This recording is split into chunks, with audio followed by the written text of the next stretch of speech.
Hello YouTube family. आज आमर lunch रे सुना थाली रे अन्न भोजन आउ तार अच्छी स्पेशल आइटम आज भात सहित डाली आउ ता सहित रही पोटल आलू कषा आउ रही सजन साग मुग पियाज भजा आउ सुना थाली माने आपण देखि पारुथिबे एटा हमर होची कदली पत्र रे आज होची अन्न भोजन। तो आउ देखुचंदी एते स्वादिष्ट एते सुंदर हेजी खाइबा आउ रोकी पारुनी।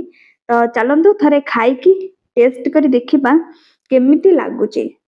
तो भात बहुत गरम भी अछि तो डाली सहित के गोळी डी खाइबा देखिबा केमिति लागुची आजिर टेस्ट। तो आपण मानो कोन कोन पसंद को प्रकार वीडियो सेटा निश्चिंत कमेंट माध्यम रे कहिबे निश्चय। तो हम बे भात खाइ सारिची एबे सागर टिके टेस्ट करिया।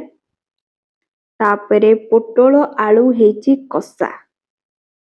तो पोटल आलू कषा टिके टेस्ट करिबा सतरे बहुत ही टेस्टी हेची।